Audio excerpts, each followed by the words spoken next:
My name is Diana Myers. I'm 28 years old, and if you saw me walking down the street in downtown Seattle today, you'd probably see a successful woman. You'd see the tailored suit, the confident stride, the CFO title on my business card. You'd see someone who has it all together. But to understand the story I'm about to tell you, you have to look past the suit. You have to strip away the success, the money, and the title. You have to go back 15 years to a cold, dark porch in Portland, Oregon, where a 13-year-old girl sat on 2 black garbage bags, waiting for a car that she wasn't sure would ever come. Last week, the people who put me on that porch, my own parents, showed up at my Uncle Harold's will reading. The man who raised me, the man who saved me. They walked in with confident smiles and a shark of a private attorney, absolutely certain they were about to walk out with millions of dollars. They thought they had won. They thought biology was a trump card that beat 15 years of abandonment. But when the estate attorney, Margaret Morrison, opened that sealed envelope, when she began reading, those smiles didn't just fade, they evaporated. And when she reached Clause 7, my mother, the woman who once looked me in the eye and told me I was no longer her daughter, shot to her feet. Her face was chalk white. Her mouth was hanging open in total disbelief. Before I tell you what happened in that room, and trust me, you're going to want to hear about Clause 7, I need you to understand why it happened. If you enjoy stories about justice, about karma, and about setting boundaries that actually stick, do me a favor and hit that like button. And if you're new here, subscribe. It really helps get this story out there. All right, let's go back. To understand why my mother's reaction was so visceral, so terrified, I need to take you back to the summer of 2010. I was a 13-year-old girl who genuinely believed she was the root cause of every single problem in her family. We lived in a modest house in southeast Portland. It wasn't a bad house, but inside those walls, I learned a very hard lesson very early on. Love is a finite resource, and in the Myers household, the distribution of that resource was, let's just call it, unequal. My father, Richard, was an auto mechanic. He worked downtown. He was a man who seemed to shrink whenever he walked through his own front door. He was a man of few words, and sadly, most of those words were just him agreeing with whatever my mother said. He was the enabler, the silent partner in my isolation. And then there was my mother, Sandra. A mix of frustration and old pain. Sandra worked the checkout line at a grocery store, but she ran our household with the military precision of a dictator. She was the kind of woman who kept a mental ledger of who owed her what, and she always knew exactly who deserved a reward and who deserved silence. Then there was Tiffany, my sister, 2 years older than me. Tiffany was the sun our family orbited around. She had Mom's golden blonde hair. She had Mom's bright blue eyes. She had Mom's easy, bubbling laugh. Everyone said so. Neighbors, relatives, random people at the grocery store, they'd all coo, "Oh, Sandra, Tiffany looks just like you did at her age." And Mom would beam. She would glow like she'd just won a prize. And me? I looked like our late grandmother, Dad's mother. Brown hair, brown eyes, quiet disposition. I was the shadow to Tiffany's light. Mom never explicitly said it was a bad thing to look like Dad's mom. She just never said anything about me at all. The differences weren't just in how we looked. They were in the air we breathed. They showed up everywhere. Take birthdays, for example.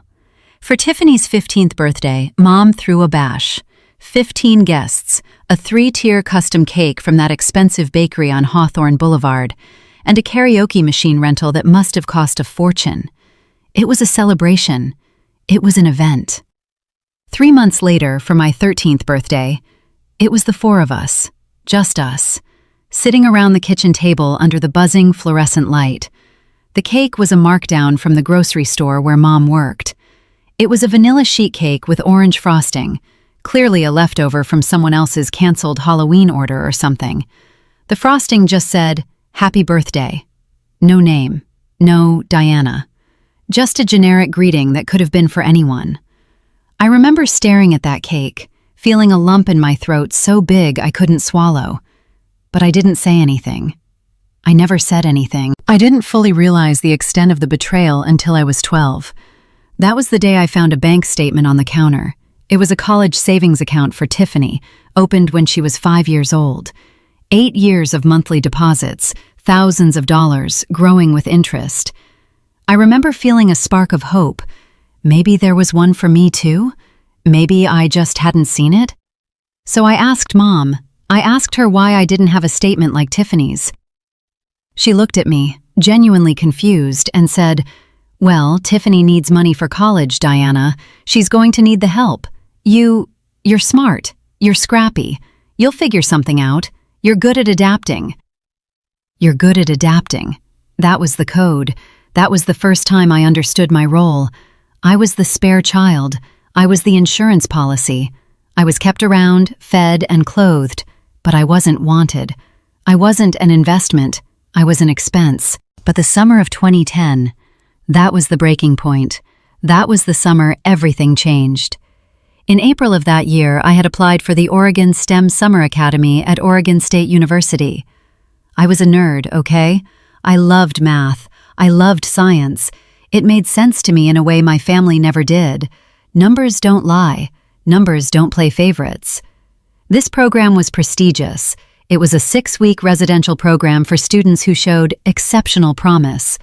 The scholarship covered everything: tuition, room, board, materials. The total value was $4,200. I didn't tell a soul I applied. In that house, you learned not to get your hopes up out loud. If you wanted something, you kept it secret, or else it would be taken away or mocked. On May 15th, the letter came. I remember holding the envelope in the driveway, my hands shaking. Out of over 2,000 applicants from across Oregon, 50 students had been selected. And I, Diana Myers, the girl with the generic birthday cake, was one of them. For exactly one afternoon, I felt like I mattered. I felt like I was going to be someone. Shift tone. Introduce the conflict. Then, the universe played its cruel joke. Or rather, my sister did. Tiffany found out about a performing arts camp in California. Her drama teacher had mentioned it. 3 weeks, no scholarship, no exceptional promise required, just a checkbook. The price tag was $800 plus airfare. That night at dinner, I had the acceptance letter in my pocket. I was waiting for the right moment to share my good news, but before I could speak, Mom cleared her throat. She had that look on her face, the one where she's solved a puzzle and is proud of herself. "Diana," she said, stabbing a fork into her potatoes, "you'll need to decline that science thing you applied for." I froze. I hadn't even told her yet. She must have seen the mail before I got home. "Excuse me?" I whispered. "We can't afford to send both of you to summer programs," she said, casually, like she was discussing the weather. "And Tiffany's camp is in California. It will really help her college applications. She needs the extracurriculars. So, we're going to use the travel money for her." "But," I stammered, my brain trying to catch up. "Mom, my program is free. It's a full scholarship. It covers everything. You don't have to pay a dime." "It's not about the fee, Diana," she sighed, exasperated, like I was being difficult on purpose. "It's the logistics. Driving you down to Corvallis, the gas, the supplies. And besides, we need you here to help around the house this summer if Tiffany is going to be away. We can't have both of you gone." I stared at my plate. My ears were ringing. It wasn't about the money. It was never about the money. It was about the fact that if I succeeded, if I went away and did something amazing, I would outshine Tiffany. And that was forbidden. The words came out before I could stop them. A quiet rebellion. "No."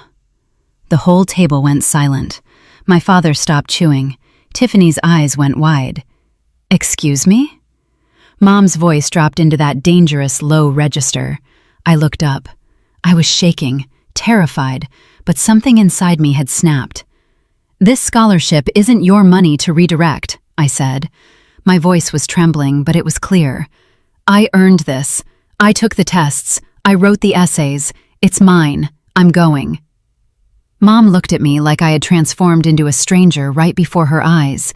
She put her fork down slowly. "If you can't sacrifice for this family," she said, her voice ice cold. "Then you are not part of this family." At 13, I thought she was just being dramatic. I thought she was just angry.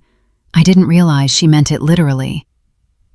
3 days later, 3 days, that's all it took for them to erase me. I came home from the public library, my sanctuary, around 6 p.m. As I walked up the driveway, I saw something on the front porch. 2 large, black, heavy-duty garbage bags.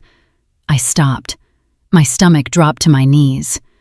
My mother was standing in the doorway, arms crossed over her chest. She didn't look angry anymore. That was the scary part. She looked resolved.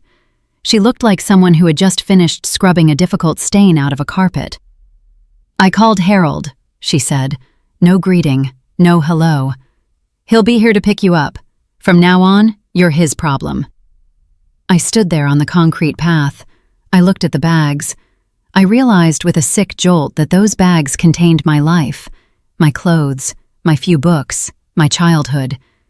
Behind Mom, I could see Dad in the hallway. He was looking at his shoes. He didn't say a word. He didn't even look up. He just let it happen. I looked up at the second-floor window. The curtain twitched. Tiffany was watching. When our eyes met, she stepped back into the shadows of her room. She didn't come down to say goodbye. She didn't fight for me. She just watched. I sat on those garbage bags from 6 p.m. until 10 p.m. 4 hours. The sun went down. The air got cold. My mother went back inside after the first 5 minutes and locked the door. She didn't turn the porch light on. I was sitting in the dark, a 13-year-old girl, wondering if this was it, wondering if I was going to sleep on the concrete. My Uncle Harold lived in Seattle. That's a 3-hour drive minimum with traffic. He must have left the second she called him. When his gray Honda finally pulled into the driveway, I was shivering. My knees were pulled to my chest. I felt like the smallest person in the world. He got out of the car. He didn't say anything at first. He just walked up the path, his face grim. He looked at me, sitting on those trash bags, and his eyes, they were filled with a mix of fury and heartbreak. He didn't ask what I did wrong. He didn't ask for my side of the story. He just wrapped me in a hug so tight I couldn't breathe. It was the first time in my life I felt safe. "From now on," he whispered into my hair, his voice shaking with suppressed rage, "you have a home. I promise you, Diana, you have a home." That night, as we drove north on I-5 towards Seattle, the rhythm of the tires on the pavement lulling me into a state of shock, I didn't know that my mother had signed a document before Uncle Harold left. I saw them exchange papers in the doorway while I sat in the car, but I didn't know what it meant. I was just a scared kid staring out the window at the passing lights, wondering what I was supposed to do now. It would take 15 years for that document to resurface. And when it did, oh boy, when it did, it would change the trajectory of everyone's life.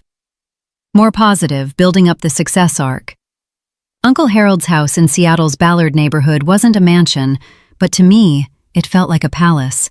It was warm, it was quiet, and for the first time in my life, I had a room that was entirely mine. No hand-me-downs, no feeling like a guest in my own home. More importantly, I had someone who believed in me. Uncle Harold wasn't just a kind uncle, he was a brilliant businessman. He had built Myers Property Holdings from scratch. He started with a single small office building he'd purchased after working double shifts for 6 years. By 2010, when he took me in, he owned 8 commercial properties across the Seattle metro area. He never married. He never had children of his own. When I arrived on his doorstep with nothing but 2 garbage bags, he didn't just take me in as a charity case. He invested in me. He treated me like a daughter, but also like a protege. Over the next 4 years, I poured myself into school. I treated my education like a job. I graduated from Ballard High in 2014 as class valedictorian, president of the math club, 4.0 unweighted GPA. When I got into the University of Washington with a partial scholarship to their Foster School of Business, Uncle Harold cried. I'd never seen him cry before. By 2018, I had my bachelor's degree in finance, graduating summa cum laude. Uncle Harold had given me internship opportunities at his company every summer. I learned the business from the ground up. I wasn't just the boss's niece. I was the one doing data entry, lease analysis, tenant relations. I crawled through crawl spaces for property assessments. I knew how the plumbing worked and how the balance sheets worked. In 2019, after spending 18 months at a Big Four accounting firm, let's call them Mitchell & Partners, I earned my CPA certification. 1 year later, Uncle Harold made me an offer. "Come home," he said. "Be my controller." By 2021, I was CFO. On my 26th birthday, I was managing a portfolio of 12 commercial properties with a combined value of $23.7 million. Uncle Harold sent me an email that day. I still have it saved. I read it whenever I feel small. The subject line read, "To my daughter." The message was simple. You don't need to prove anything to the people who abandoned you, Diana. But you do need to prove to yourself that you're worthy. You have. Happy birthday. Harder, colder, discussing the biological family. In those 15 years, my biological family reached out exactly 3 times. The first was in 2012. My mother called Uncle Harold's phone, not mine, to ask for $5,000. Dad had lost his job at the auto shop. Times were hard. Surely Harold could help his own brother, she had argued. Uncle Harold declined. He told me about the call afterward, his jaw tight. "They haven't asked about you once," he said, staring out the window. "Not how you're doing in school, not if you're okay. They just want money." The second contact came in 2016. Tiffany mailed me a wedding invitation. No personal note, no "I hope you're well," just the formal printed card with my name and Uncle Harold's Seattle address. I didn't attend. I didn't send a gift. I didn't respond at all. The third was in 2020. My mother sent me an email. The subject line was, "Checking in." She mentioned she'd seen an article in the Seattle Business Journal about Myers property holdings expanding into the East Side market. She hoped I was doing well and suggested we catch up sometime. I deleted the email without responding. I wasn't holding a grudge. I was holding a boundary. I had simply built a life that didn't include them, and I saw no reason to invite chaos back in. Then came the summer of 2024. Uncle Harold received a diagnosis that stops your world spinning: congestive heart failure, advanced stage. The doctors gave him 12 to 18 months. He lasted 8. Those were the hardest months of my life. Watching the strongest man I knew fade away, it broke me in ways the abandonment never did. But even as he was dying, Harold was protecting me. He met with his estate attorney multiple times. He updated his will in June 2024, 6 months before he passed. When I asked him about it, he just smiled that gentle smile. "Everything's taken care of, kiddo," he said. "You focus on the business. I've handled the rest." I didn't know what he had written. I didn't know about the clauses. I trusted him completely. Uncle Harold passed away on February 28, 2025. He went peacefully in his sleep at Swedish Medical Center, with me holding his hand. 1 week later, March 7th. I was in my office at Myers Property Holdings. I was trying to work, trying to keep things normal, staring at spreadsheets through blurry eyes. My phone buzzed, an unknown Portland number. I almost didn't answer, but something in my gut told me to pick it up. "Diana." The voice was like a bucket of ice water. 15 years hadn't changed my mother's particular way of saying my name, like she was tasting something she wasn't sure she wanted to swallow. "Sandra," I said. My voice was neutral, not Mom, just her name. There was a brief pause. I could almost hear her recalibrating on the other end. "I heard about Harold," she said. Her voice dripped with a synthetic sadness. "I'm so sorry for your loss. I was thinking I should come up for the memorial service, pay my respects." "The memorial was 3 days ago," I said flatly. "Oh," she said. "Well, I also heard there's a will reading coming up. Family has a right to attend these things, you know, especially when it involves a brother's estate." There it was. The shark had smelled blood in the water. "How did you find out about the will reading?" I asked. "I have an attorney, Victor Harrington. He made some calls." The name sparked a faint memory. Uncle Harold had mentioned a Victor Harrington once. an attorney he'd consulted years ago and decided not to work with because he didn't like the man's ethics. "I see," I said. I hung up and immediately called Margaret Morrison, Uncle Harold's estate attorney.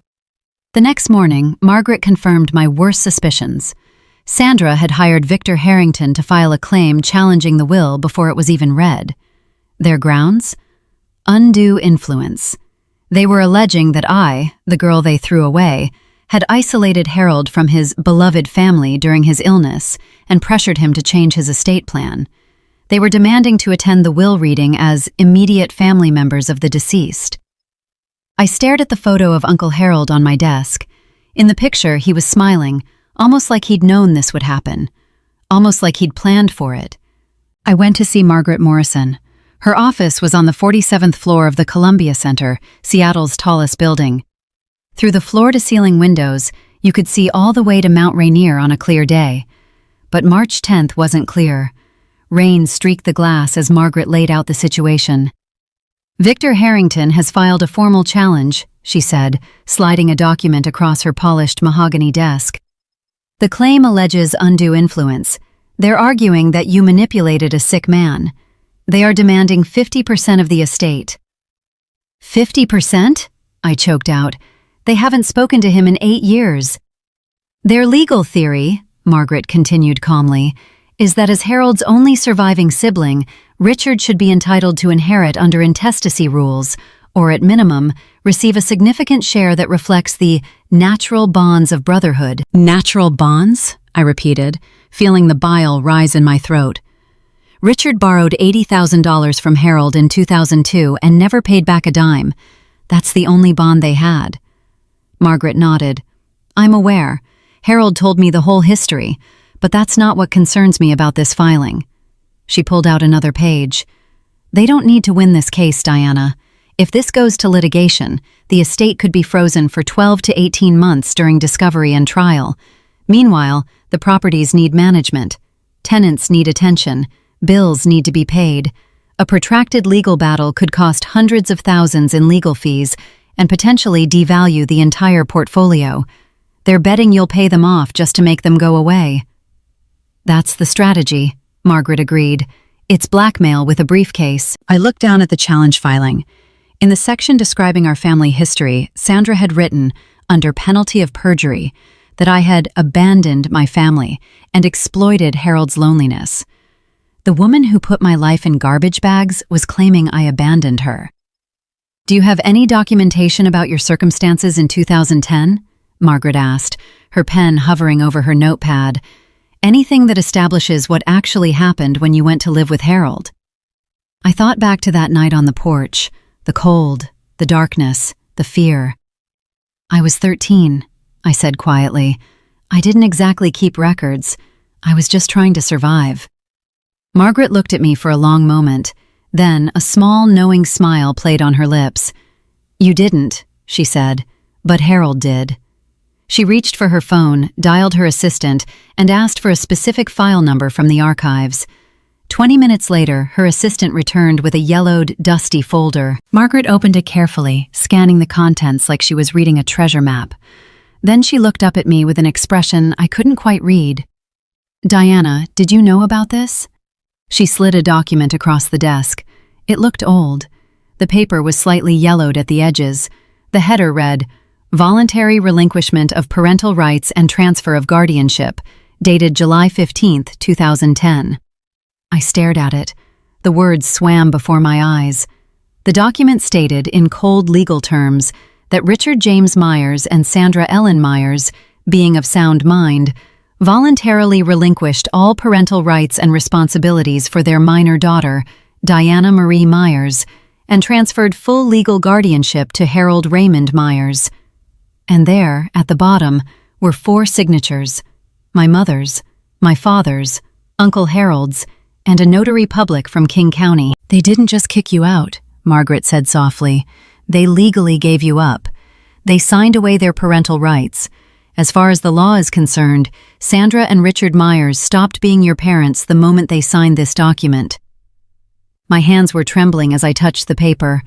I'd been sitting on the porch in the dark, crying, while inside the house, My mother was signing a paper to erase me. "What does this mean for their claim?" I asked, my voice barely a whisper. Margaret's expression shifted from sympathetic to shark-like. "It means," she said, tapping the paper, "that Richard has no standing to claim inheritance through a familial relationship. Legally, he is not your parent. He severed that connection himself, in writing, with witnesses, 15 years ago." Margaret offered me 2 paths forward. "Option 1, she said, we negotiate.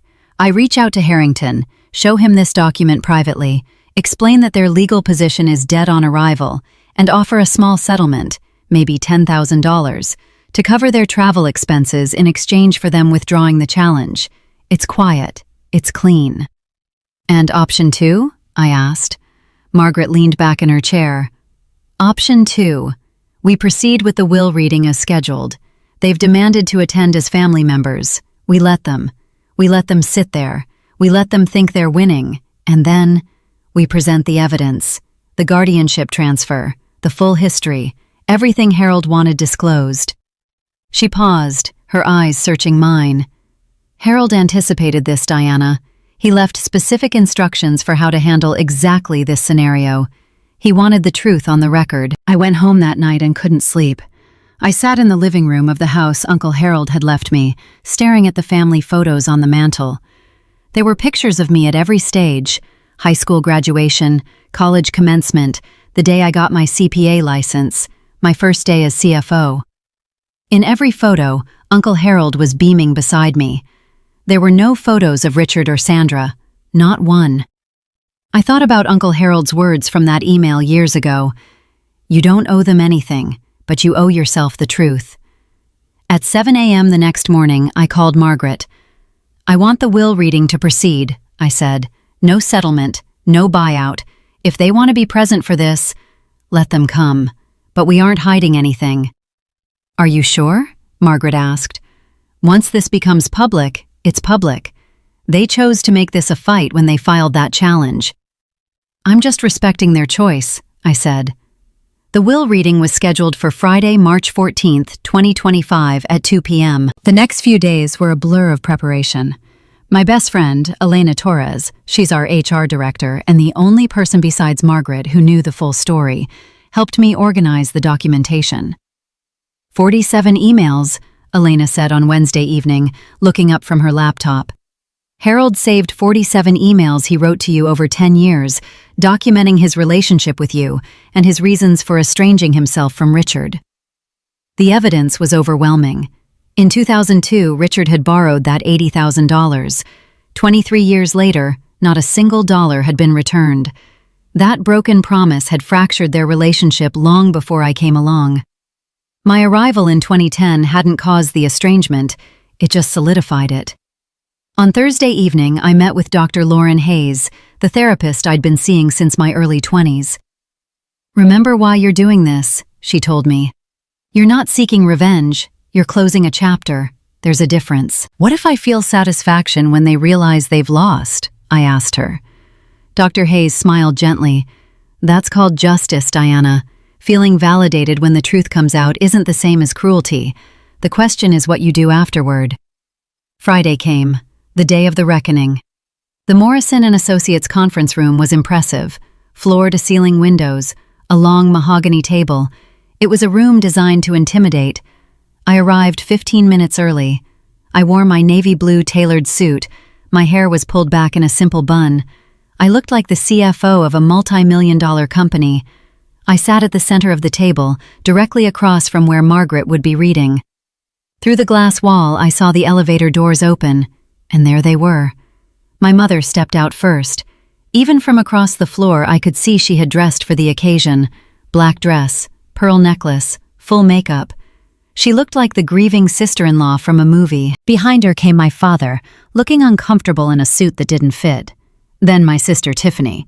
And finally, the man with the Mont Blanc briefcase, Victor Harrington. The show was about to begin, and they had no idea, absolutely no idea, what was waiting for them inside that envelope. Sandra Myers walked into that conference room like she owned the building. That was always her superpower, if you can call it that.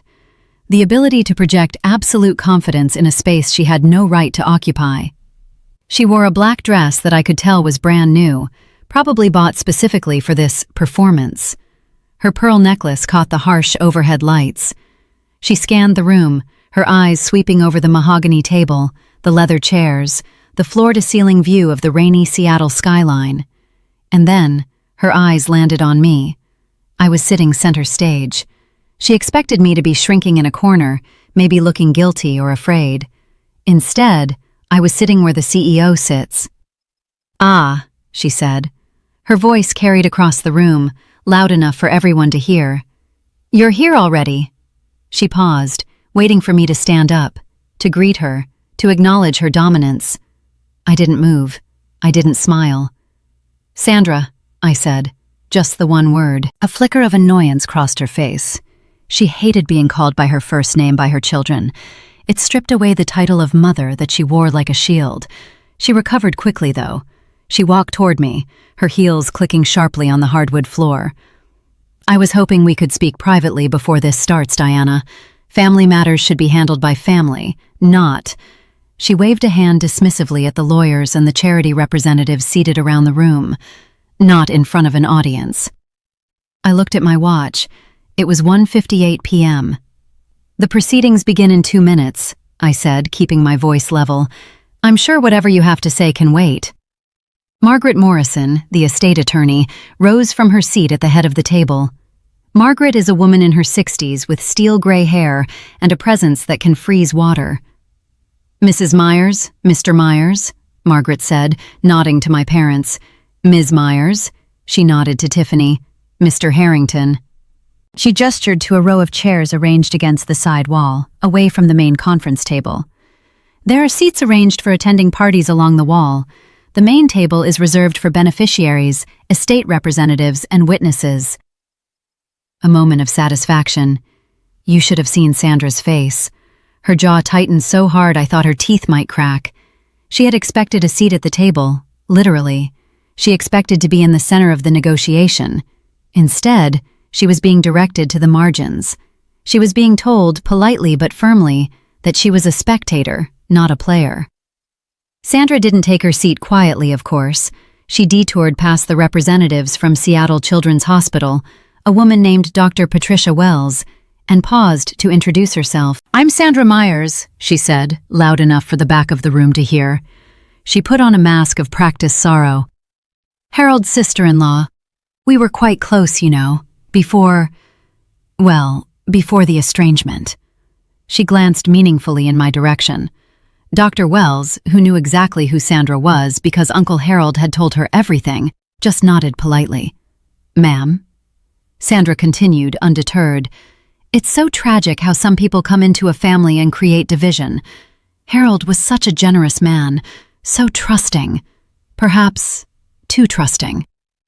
I kept my eyes on the folder in front of me. I didn't respond. I'd learned long ago that Sandra fed on reactions. If you got angry, she won. If you cried, she won. The only way to win was to be a stone. My sister Tiffany settled into a chair against the wall next to our father. She whispered something to Mom. "Uncle Harold used to visit us in Portland all the time when we were kids," Tiffany said, her voice whining slightly. "I don't understand why she gets to sit up there and we're back here." Their attorney, Victor Harrington, was already taking notes on a yellow legal pad. He looked confident. He looked like a man who had already spent the commission check he was expecting from this case. He gave me a thin, predatory smile. I didn't smile back. At exactly 2 p.m., Margaret Morrison cleared her throat. The room went dead silent. "We will begin," she said. She broke the wax seal on a large, thick envelope. The sound of the paper tearing was the only noise in the room. "This is the last will and testament of Harold Raymond Myers," she began. Her voice took on that formal, rhythmic cadence of legal reading. "Born July 4th, 1953. Deceased February 28th, 2025. This document was executed on June 18th, 2024, and represents the final expression of Mr. Myers's wishes." Sandra sat forward in her chair, greedy anticipation radiating off her. Margaret continued through the preliminary sections. Article 1, Identity. Article 2, Mental Capacity. Margaret paused here and looked directly at Victor Harrington. "I would like to note for the record," Margaret said, "that a comprehensive psychiatric evaluation was conducted by Dr. Stephen Park on June 10, 2024, 8 days before this will was signed. The evaluation confirmed Mr. Myers possessed full testamentary capacity and was under no undue influence at the time of execution. The affidavit is attached." I saw Victor Harrington frown. They had built their entire challenge on the idea that Harold was senile or manipulated. A psychiatric evaluation from 8 days prior to the signing was a massive roadblock to that argument. But Sandra didn't care about the legalities. She was waiting for the numbers. Margaret turned the page. Article 4, Inventory of Assets. This was the moment. At the time of death, Margaret read, Mr. Myers' estate included the following: 12 commercial properties located throughout King County and Snohomish County, with a combined assessed value of $18.2 million. I heard a sharp intake of breath from the wall. Investment accounts containing diversified equity holdings valued at approximately $4.1 million, Margaret continued. Cash and liquid assets totaling $1.4 million. Tiffany whispered loudly to Sandra, "Mom, that's almost $24 million. Sandra nodded. Her eyes were wide, calculating. She wasn't seeing her dead brother-in-law's legacy. She was seeing a beach house. She was seeing new cars. She was seeing a life she felt she was owed. Margaret looked up briefly. The will contains 47 pages. I will now proceed to Article 5, which addresses specific bequests and exclusions. She adjusted her reading glasses. The air in the room grew heavy. Article 5, Margaret read, regarding Richard James Myers, brother of the deceased. Sandra actually smiled. She nudged Richard. Here it comes, she was thinking. The payout. Margaret's voice was steady, unyielding. I make no provision in this will for my brother, Richard James Myers, for the following reasons, which I wish to be read aloud and entered into the record. Sandra's smile froze.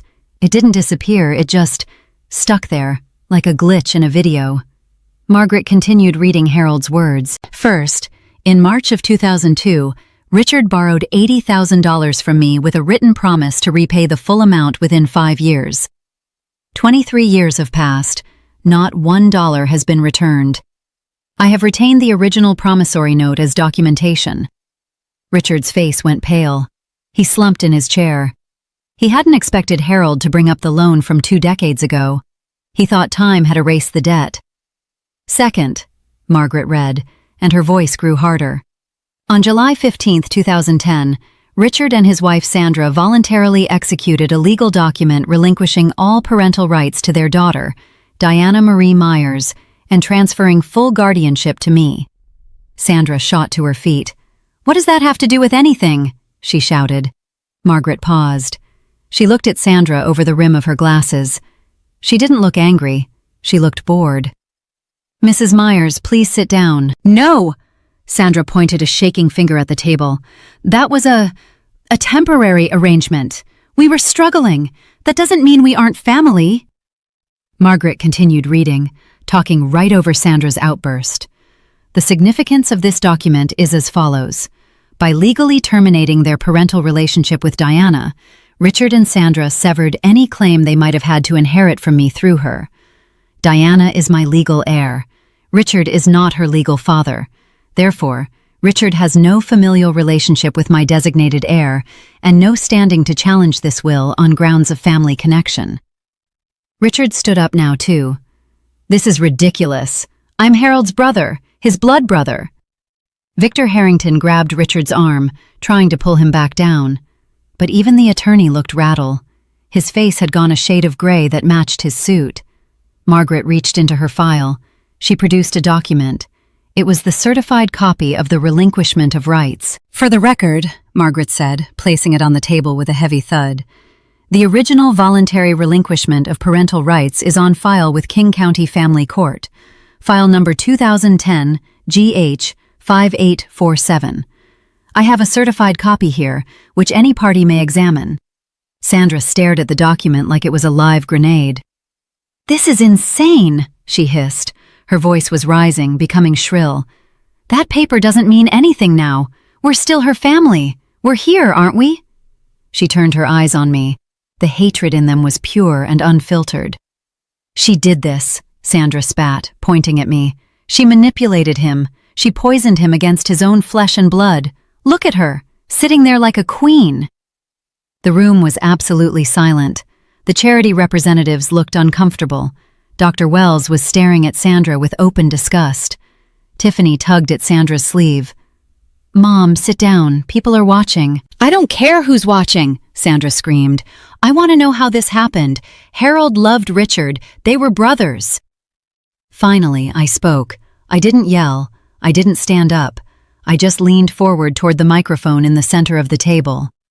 "Sandra," I said. She stopped screaming, startled by my voice. "You made a choice," I said. 15 years ago. You put my belongings in garbage bags. You left me on a porch in the dark. And while I was sitting there, waiting for a stranger to come pick me up, you went back inside. You sat at your kitchen table, and you signed a document giving me away. I locked eyes with her. "I was 13 years old," I said. "I was your daughter, and you signed me away like I was a used car you didn't want anymore." Sandra's mouth opened, but no words came out. "That was your decision," I continued. "Not mine, not Uncle Harold's, yours. Everything that is happening in this room today, every single thing, is simply the consequence of what you chose to do that night." I took a breath. "I don't hate you," I said, and I meant it. "But I also don't owe you anything. You made sure of that when you signed that paper."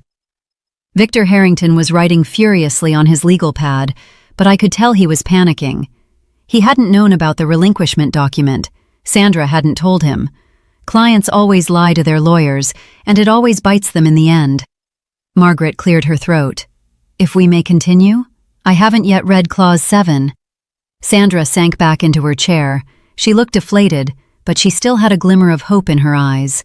She was probably thinking, "Okay, so Richard gets nothing, but surely Harold didn't leave everything to her. There must be something left over."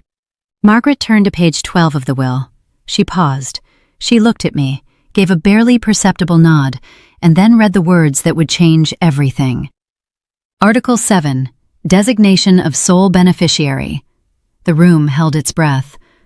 "I hereby bequeath the entirety of my estate," Margaret read, emphasizing every syllable, "including all real property, investment accounts, liquid assets, and personal effects, to my legally adopted daughter, Diana Marie Myers." Adopted. The word hung in the air like a thunderclap. Sandra's face went white, actually white, like the blood had been drained from her body with a syringe. "Adopted?" Richard croaked. His voice was hoarse. "Since when?" Margaret answered with the same calm precision she'd used throughout. "Mr. Harold Myers formally adopted Diana Marie Myers on September 12, 2012, when she was 15 years old. The adoption was finalized in King County Family Court, file number 2012-AD3291. She looked at Richard. As Mr. and Mrs. Richard Myers had already legally relinquished their parental rights in 2010, no additional consent was required from biological parents. It was a simple procedure. Tiffany stared at me, her mouth agape. "So, you're not even related to us anymore?" I met her eyes. "Not legally," I said. "Not since Mom and Dad signed me away. Harold became my father, in the eyes of the law and in the eyes of the world." Margaret continued reading the will. "Diana is not merely a beneficiary. She is my daughter in every way that matters, legally, practically, and emotionally. She has worked alongside me for years, proven her competence and integrity, and I trust her completely to continue the work I began. There is no one more deserving of this inheritance, and no one I love more." My vision blurred. I blinked back tears. Uncle Harold had never told me about the language of this clause. He had told me he adopted me to make sure I was safe, to make sure I had health insurance and a legal next of kin. He never told me he wrote this. Sandra was shaking her head slowly, like a pendulum. "This can't be legal," she whispered. She grabbed Victor's arm. "Victor, tell them this isn't legal. You can't just adopt someone without telling the parents." Victor Harrington didn't answer. He was staring at his legal pad, his pen motionless. He knew the law. He knew that if parental rights were terminated, the biological parents had zero say in a subsequent adoption. He knew his case wasn't just dead, it was buried under 6 feet of concrete. Margaret reached into her folder one more time. She withdrew a sealed envelope. It was smaller than the others, cream-colored stationery. "There is one more item," Margaret said, her voice softening. "Mr. Myers left a personal letter for Diana. He left instructions that I offer to read a portion of it aloud during this proceeding, if Diana consents." She looked at me. "Do you want me to read it, Diana?" I nodded. I didn't trust my voice to speak. Margaret opened the envelope carefully. She unfolded a single handwritten page. I could see the ink through the back of the paper. Uncle Harold's familiar scrawling script, the same handwriting I'd seen on birthday cards and sticky notes for 15 years. Margaret began to read. "Diana, if this letter is being read aloud, it means things happened exactly as I expected. It means your biological family showed up looking for money they never earned, from a man they never cared about." A soft sound escaped Sandra's throat, a whimper. "I'm sorry you have to go through this," the letter continued, "but I also know you're strong enough to handle it. You came to me as a wounded child, thrown away by people who should have protected you. But you didn't let that define you. You transformed your pain into determination, your loneliness into independence, your rejection into resilience. I have never been more proud of anyone in my entire life." Tears were streaming down my face now. I didn't wipe them away. I let them fall. "I didn't save you, Diana. You saved yourself. I just gave you a place to do it. Everything you've achieved, your education, your career, your character, you earned through your own effort. I am leaving you my estate not because you need it, but because you deserve it, and because I know you will use it to help others the way I tried to help you. Don't let them make you feel guilty for surviving them. Don't let them back in unless you choose to. You owe them nothing. You owe yourself everything. I love you, Diana. Forever your father, Harold." Let the emotions settle. The room was heavy with the weight of Harold's love and his final judgment. Even the auditor, Thomas Graham, was wiping his eyes. But Sandra? Sandra wasn't crying. She was calculating. She made one last desperate play. She stood up again, but this time her posture was different. The aggression was gone. She slumped her shoulders. She clasped her hands together. She summoned tears, fake, crocodile tears. "Diana," she said, her voice trembling with a performance worthy of an Oscar. "Sweetheart." I flinched at the endearment. "I know things were hard when you were young," she said. "I made mistakes, I admit that now, but we're still blood. We can work through this, can't we? Surely Harold wouldn't want us to be destitute.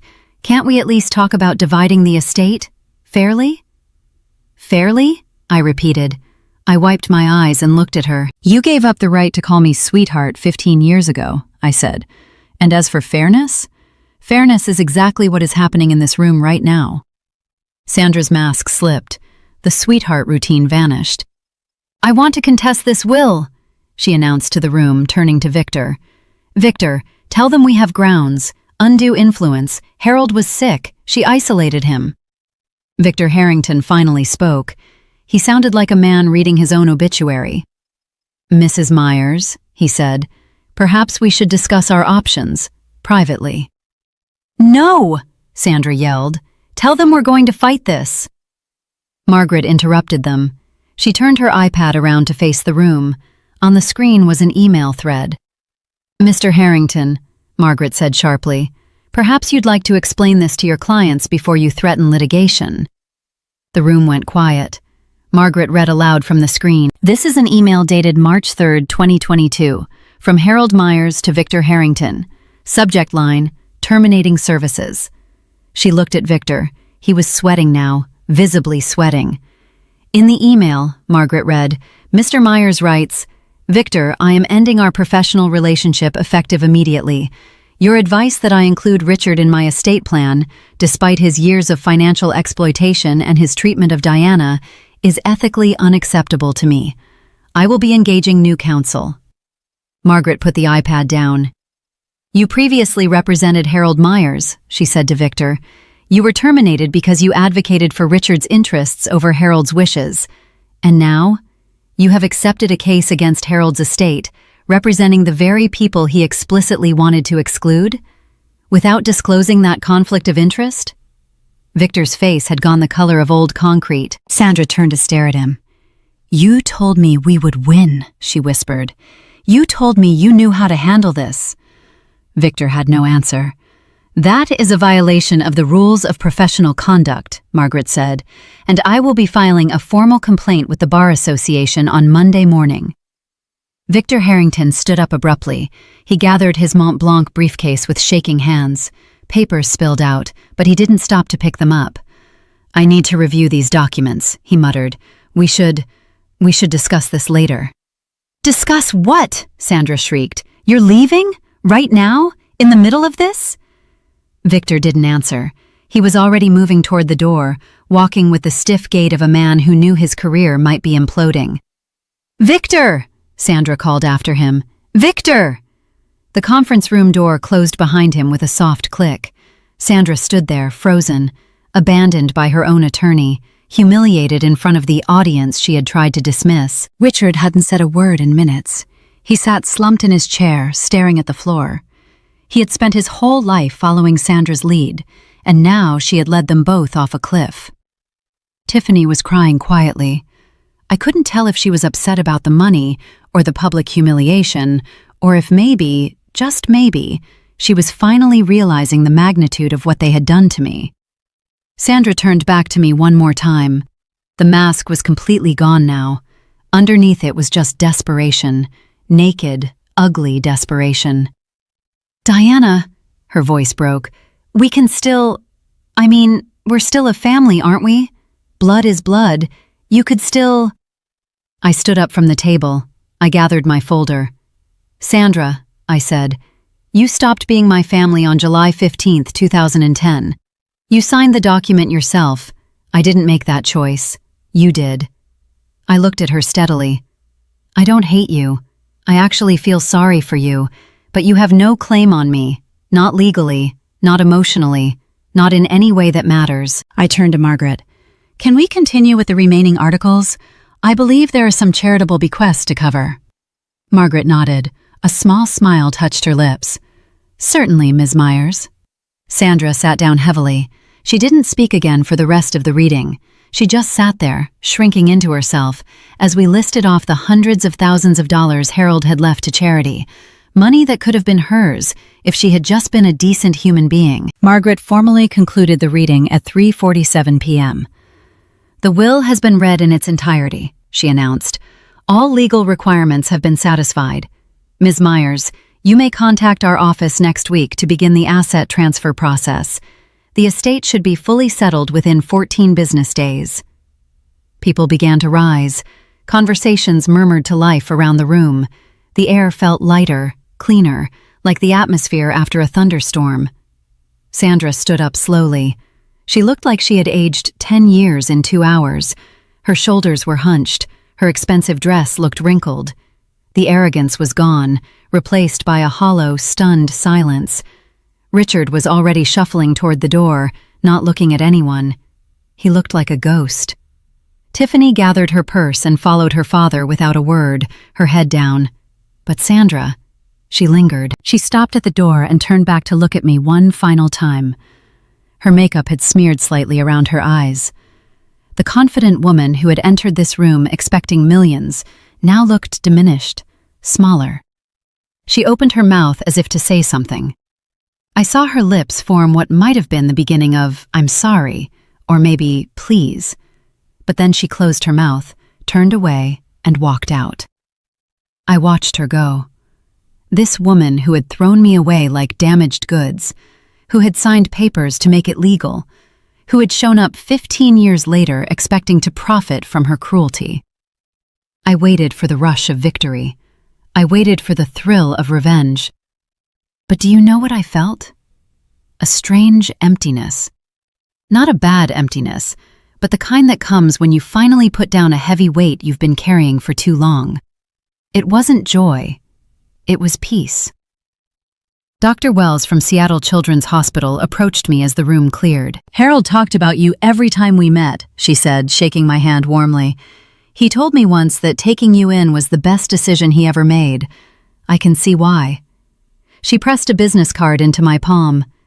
"When you're ready to discuss that scholarship fund, please call me directly." Elena appeared at my side, squeezing my arm. "You did it," she whispered. "Harold would be so proud."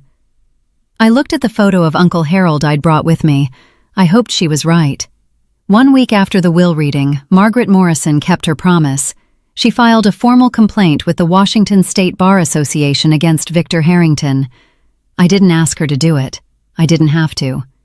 When an attorney witnesses another attorney violating the rules of professional conduct, especially regarding conflicts of interest, reporting is mandatory. The complaint outlined 3 violations. First, conflict of interest. Harrington had previously represented Harold and gained confidential information. Second, failure to disclose. He never told Sandra or Richard about his prior relationship with Harold. Third, misrepresentation. He led his clients to believe they had a strong case when he knew their legal position was compromised. 2 months later, in late May 2025, the Bar Association issued its ruling. Victor Harrington was suspended from practicing law for 6 months. He was also fined $15,000 and required to complete ethics training.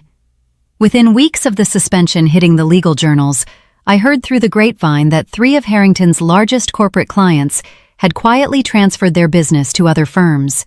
His reputation, his currency, was bankrupt. Elena asked me once if I felt satisfied by Harrington's downfall. "I didn't do anything to him," I told her. "He did this to himself. I just happened to be in the room when the consequences caught up." But the story didn't end there. Families like mine, they don't just disappear. 3 weeks after the will reading, an email appeared in my inbox. The sender was sandramyers1969@gmail.com. Subject, "Please read." I debated deleting it. Honestly, I hovered over the trash icon for a full minute, but curiosity won. The message was longer than I expected. Sandra had never been one for written communication. She preferred phone calls where she could control the tone, interrupt you, and twist your words. It read, "Diana, I know you probably won't read this, but I need to say some things. I've been thinking about what happened at the will reading. I was angry and I said things I shouldn't have. But I want you to know that I understand now that I made mistakes when you were young. I was overwhelmed. Your father and I were struggling financially. Things got away from us." I paused. Mistakes. Overwhelmed. Struggling. "I'm not asking for money," she wrote. "I'm asking for a chance to make things right. We're still family, Diana. Blood doesn't just disappear because of legal papers. I'm your mother. Nothing can change that. Can we talk? I think if we just sat down together, we could work through this. I love you. I always have. Mom." I read the email 3 times. Then I called Dr. Hayes, my therapist, and read it to her. "What do you notice about the email?" Dr. Hayes asked. I thought about it. She acknowledges mistakes, but doesn't name what they were. She blames circumstances, financial struggles, being overwhelmed. She says she's not asking for money, but then immediately pivots to working through this, and she still calls herself Mom even though she signed away that right. "Exactly," Dr. Hayes said. "It's a non-apology. It's an attempt to re-establish the bond without taking accountability for the break." I took 2 days to write my response. It was 4 sentences long. "Sandra, I have read your email. I forgave you a long time ago. For myself, not for you. But I do not want a relationship with you. Please do not contact me again." She didn't reply. I felt no guilt, only clarity. 2 months after the will reading, a letter arrived at my Seattle address. Not an email, an actual letter, handwritten on plain paper stuffed into a slightly wrinkled envelope with a Portland postmark. The return address listed T. Warren. Tiffany had taken her ex-husband's name. I opened it reluctantly, expecting more manipulation, expecting a guilt trip about how I broke Mom's heart. What I found was different. "Diana," it began, "I'm not writing this to ask for anything. I don't want money. I don't want forgiveness. I just need to say something I should have said 15 years ago. I sat down on my couch. The night Mom and Dad kicked you out, I was watching from my bedroom window. I saw you sitting on the porch with those garbage bags. I watched for 4 hours. I saw you alone in the dark, waiting. And I never came down. I could have. I was 15. I could have brought you water, or sat with you, or at least told you I was sorry. Instead, I just watched from the window like a coward. That's haunted me ever since. Every time Mom would talk about you, always blaming you, always making herself the victim, I would think about that window, about what I didn't do. I failed you when you needed family most. You deserved better from your older sister. If you never want to hear from me again, I understand. But I couldn't let another year pass without telling you the truth. Tiffany. I read the letter 4 times. My hands were shaking. It was the first honest thing anyone in my biological family had ever said to me. No excuses, no deflection, just accountability. I didn't write back immediately. I needed time to figure out if this was real. But for the first time in 15 years, I felt something other than distance when I thought about my sister. 4 months after the will reading, I finally wrote back. I wrote back with conditions. Tiffany, I appreciate that you acknowledged what happened without making excuses. That took courage. I'm not ready for a full relationship, but I'm open to cautious contact under these conditions. First, no contact through Mom or Dad. I have ended communication with them permanently, and I need that boundary respected. Second, no discussions about money, inheritance, or anything related to Uncle Harold's estate, ever. Third, I reserve the right to end any conversation without explanation. If I go quiet, I need you to respect that. If these conditions work for you, we can start with a monthly video call, 15 minutes, low pressure. Let me know if you accept. Her reply came 3 days later, 1 word, accepted. The first video call with Tiffany happened on a Saturday afternoon in September 2025. I sat in my home office, watching the seconds count down. My heart was beating faster than it had during the will reading. Confronting Sandra was war. This was peace. And peace is scarier because you have to let your guard down. The call connected. Tiffany's face filled the screen. She looked different. Less made up, more tired, but also somehow more real. "Hi," she said. "Hi," I said. We stared at each other. 15 years of silence compressed into a video call rectangle.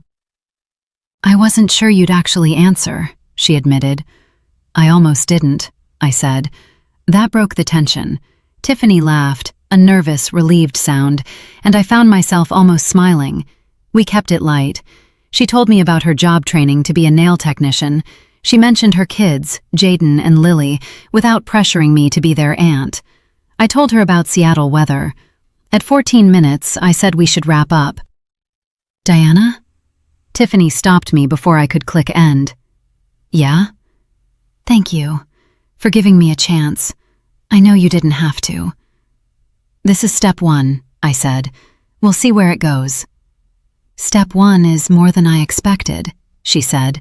We scheduled another call for the following month. What happened? March 14th, 2026, 1 year exactly since the will reading. I stood outside a modest commercial building on Capitol Hill. It was the first property Uncle Harold ever purchased, back in 1987. We had just finished a renovation. New windows, updated HVAC, fresh landscaping. But today I was here for something else. A bronze plaque had been mounted beside the main entrance. I reached out and touched the cold metal letters. The Harold R. Myers Building. In memory of a man who chose love over blood, 1953, 2025. In the year since the will reading, Myers Property Holdings has grown by 12%. The portfolio value is now $26.5 million. But more importantly, the Myers STEM Scholarship has awarded its first grants. 5 students, 5 kids from difficult family situations, each receiving full funding for summer programs in science and mathematics. I personally signed the checks. Dr. Wells at Children's Hospital helped select the recipients. One of them is a girl named Maya. She's 13. She lives in foster care. She wants to be an astrophysicist. When I handed her the scholarship letter, she looked at me with eyes that were too old for her face. She asked me, "Why are you doing this?" I told her, "Because someone once did it for me, and because you're worth it." Tiffany and I still talk once a month. The conversations have graduated from 15 minutes to 25. I've seen pictures of her kids. She's seen pictures of my apartment. We aren't sisters in the traditional cozy sense. We are two survivors of the same shipwreck, waving at each other from different lifeboats. And that's enough. As for Sandra and Richard, I don't know what their lives look like now, and I found that I don't need to know. They are characters in a chapter I have finished reading. I don't know. I'm standing here, looking at the mountains, and I'm thinking about conditional self-worth. That lie we are told that we are only valuable if our parents love us.